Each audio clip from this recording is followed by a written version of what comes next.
Good afternoon and welcome to the video check-in for today, Thursday, May 5th. More important than it being a Thursday or May 5th is that today is Yom Ha'atzmaut, the Independence Day of Israel. So Israel has been Medinat Yisrael, the state of Israel, for 74 years.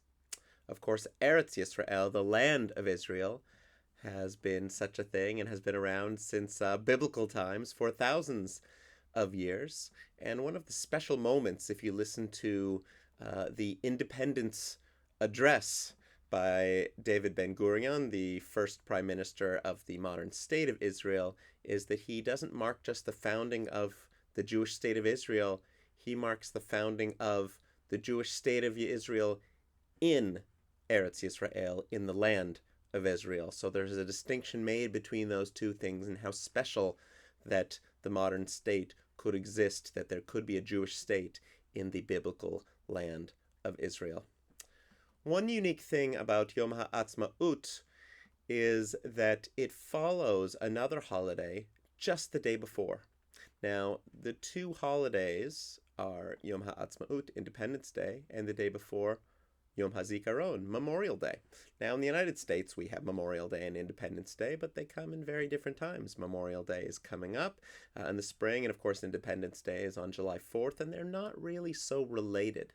When we memorialize and remember those who have fought and died for our country, Memorial Day is a 3-day weekend here in the U.S., and there are maybe appropriate remembrances, but it's not quite as much of a seminal moment, I think, in civic life as it is in Israel. Now, there are problems associated with them being just one day right after the other. When you're preparing for Independence Day, maybe preparing a barbecue, preparing a fireworks show, whatever those special things that you might be in preparation for. If you're doing those right before Independence Day, then maybe you're spending Memorial Day worrying about those things, staking out a place in the park to have your picnic.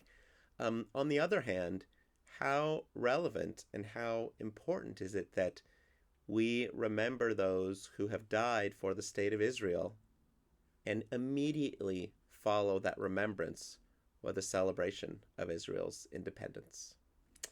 Now, Israel Memorial Day, Yom HaZikaron, is also a little different in Israel because it's such a newer country. Israel has fought so many wars and been under really constant threat of violence from neighbors from so many other countries ever since its existence, that there's not a person in the entire country who doesn't have a family member, a dear friend, know somebody very personally, a loved one who has died in defense of Israel.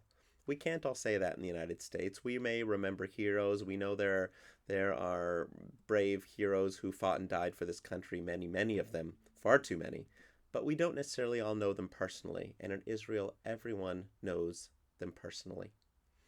So we move from this solemn day of remembrance immediately to celebrating Yom Ha'atzmaut, Israeli Independence Day.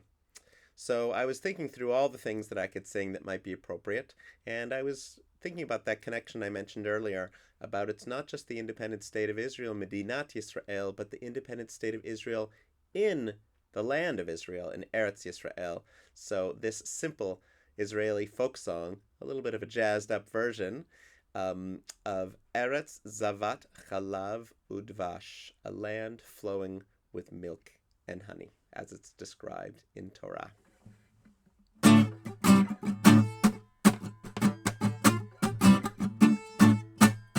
Eretz Zavat Chalav, Chalav Udvash, Eretz Zavat Chalav, Chalav Udvash, Eretz Zavat Chalav, Chalav Udvash, Eretz Zavat Chalav, Chalav Udvash, Eretz Zavat Chalav, Zavat Chalav, Chalav Udvash, Eretz Zavat Chalav, Zavat Chalav Udvash, Eretz Zavat Chalav, Chalav Udvash, Eretz Zavat Chalav, Chalav Udvash, Eretz Zavat Chalav, Chalav Udvash, Eretz Zavat Chalav, Chalav Udvash, Eretz Zavat Chalav, Eretz Zavat Chalav Udvash, Eretz avar chalav, chalav, chalav udvash. Eretz avar chalav, chalav udvash. Eretz avar chalav, chalav udvash. Eretz avar chalav, chalav udvash. Eretz avar chalav,